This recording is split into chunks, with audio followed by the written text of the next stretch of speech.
Eccoci qua ragazzi, salve a tutti, bentornati sul canale. Inizia il campionato di Serie A oggi con Sassuolo-Napoli, prima partita, e visto che ieri non si è parlato del match in conferenza stampa, noi l'avevamo pronosticato nel video caricato ieri mattina, ma era un pronostico molto semplice da azzeccare e lo sapevamo. Ne parliamo oggi, lo facciamo noi, ci aiutiamo anche con la lavagna tattica, aspettando poi le formazioni ufficiali delle 17, vediamo i probabili 11 che potranno scendere in campo. Colgo l'occasione per elencarvi il palinsesto della giornata. Alle ore 17 andremo live pre-partita sul canale di Mauro TNTV 1926, lo trovate qui sotto in descrizione, è il primo link, cliccate, ovviamente salvate la live e ci trovate lì dalle 17 alle 18. Poi Mauro si farà la sua live reaction e noi ci ritroveremo alle 20 qui sul mio canale per fare il post partita, reazione a caldo, i vostri commenti e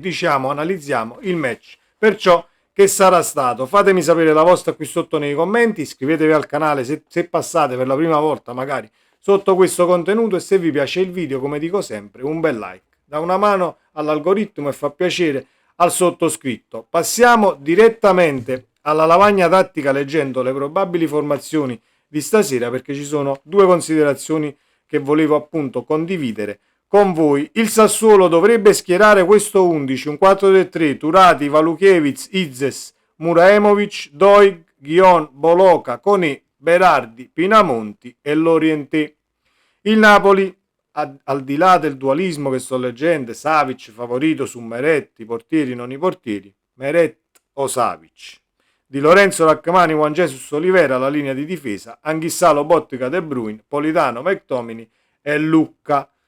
C'è solo questa situazione portieri, il resto dell'11 dovrebbe essere questo al 100%. Quindi andiamo a vedere sulla lavagna tattica cosa ci si può aspettare dal match, eventuali insidie del Sassuolo. L'abbiamo già fatto una settimana fa analizzando Sassuolo-Catanzaro, ho visto il match di Coppa Italia e è una squadra comunque da non sottovalutare nella maniera più assoluta, in primis perché le piccole a inizio campionato e per i primi 2 o 3 mesi comunque correranno un tantino in più delle squadre che giocano le coppe europee per differenze di preparazione, obiettivi stagionali e quant'altro. E punto secondo, tecnicamente comunque hanno calciatori molto validi che possono metterti in difficoltà. La catena di sinistra, perché il Sassuolo comunque quando si riversa nella metà campo avversario predilige la catena di sinistra con Doig, la mezzala e ovviamente Lorientè, si scambia, Lorientè la ridà alla mezzala e si premia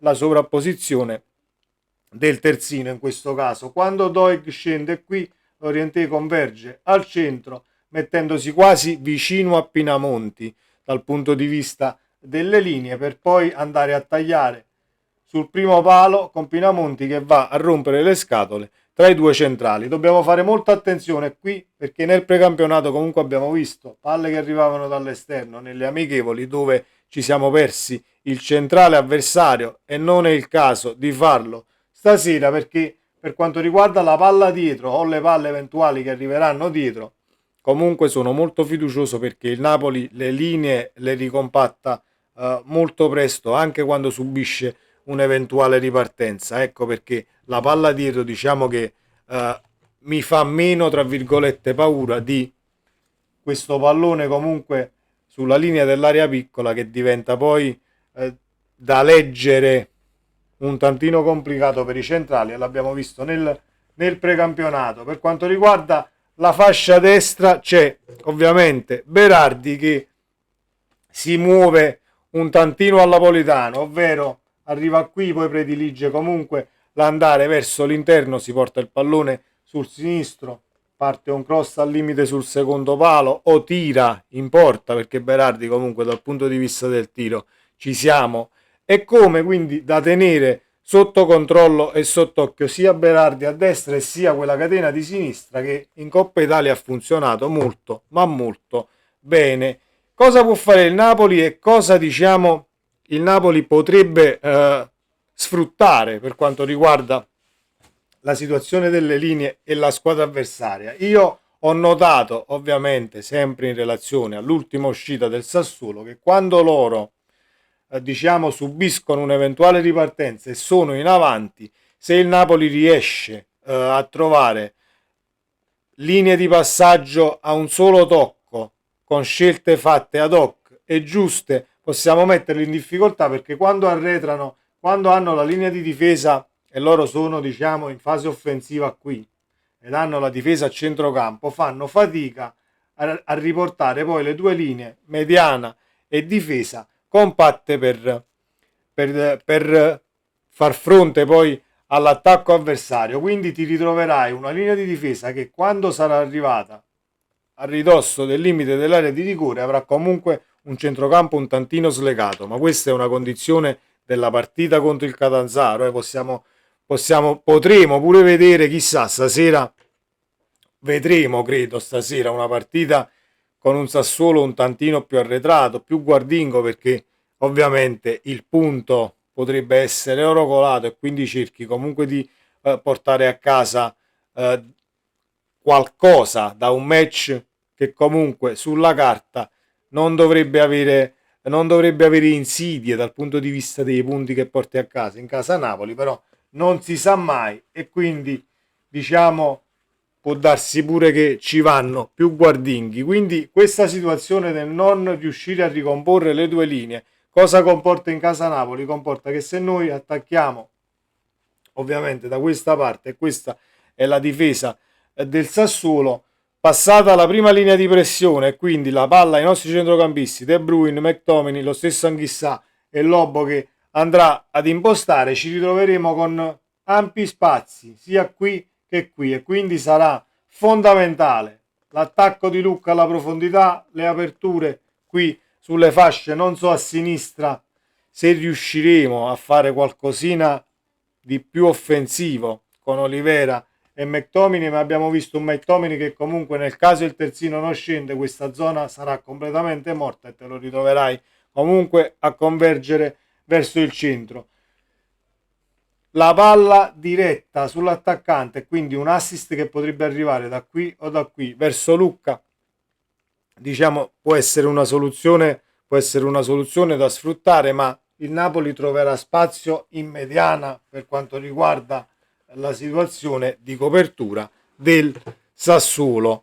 Detto questo, non sto qui a, diciamo, a riempirvi la testa di tatticismi e quant'altro, ho solo condiviso idee e ciò che è emerso dalla partita che ho visto del Sassuolo. Siamo alla prima di campionato e quindi non si possono nemmeno fare determinate considerazioni essendo totalitari nei giudizi. Il Napoli deve affrontare il match nel migliore dei modi dal punto di vista mentale, come ho detto prima, cercando di andare in vantaggio e portarsi sull'1-0 per poi farlo scoprire un tantino nel caso trovi un Sassuolo ovviamente rinchiuso nella propria metà campo. Poi se la squadra di Grosso, che potrebbe anche diciamo battezzare la partita e dire ragazzi noi non ci snaturiamo, facciamo la partita che abbiamo fatto con il Catanzaro in Coppa Italia, ti ritroverai comunque un Sassuolo così come ha fatto l'Olympiacos nell'ultimo amichevole che abbiamo visto, comunque nella metà campo del Napoli, un Napoli che comunque deve cercare di difendersi e uscire palla al piede a un tocco, e noi l'abbiamo fatto veramente molto ma molto bene nell'ultimo amichevole. Ecco perché sotto questo punto di vista tatticamente sono molto ma molto fiducioso. Quindi se te lo ritrovi spavaldo, ecco il Sassuolo stasera, tanto di cappello, perché riusciremo a sfruttare gli spazi in mediana creati dopo la prima pressione. Se te lo trovi ovviamente rinchiuso più nella propria metà campo e arretrato di una ventina di metri, e lì deve fare la differenza il giro palla, farà la differenza, e mi auguro ovviamente l'aspetto tecnico, perché il Napoli ha alzato l'asticella e non poco, con un Anghissà in grande spolvero in tutto il precampionato, con un De Bruyne che farà capire il peso specifico del calciatore sin da subito, da stasera, presentandosi in maniera ufficiale alla Serie A. Poi il Napoli è una squadra rodata, come disse Conte una settimana fa, pochi giorni fa, nella conferenza stampa per fare il punto della situazione sui ritiri. Mi affido comunque all'usato sicuro.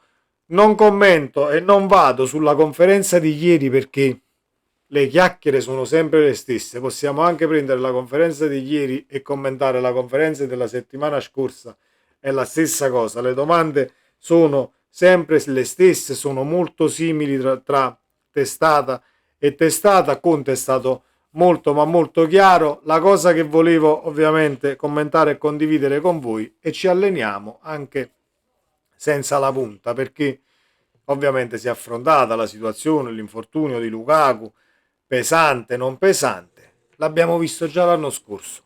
Abbiamo ovviato per quasi metà campionato, portando a casa risultati, punti e alla fine lo scudetto completamente senza fascia sinistra. Quindi non è che per vincere le partite ti serve per forza Lukaku, o per vincere col Sassuolo, ecco, ti serve per forza Lukaku. E Conte ha detto possiamo anche, diciamo, trovare una soluzione, e si sta lavorando anche da questo punto di vista, senza la punta, giocando poi con, tra virgolette, un falso 9, un trequartista adeguato lì. Situazione che condivido, che sposerei?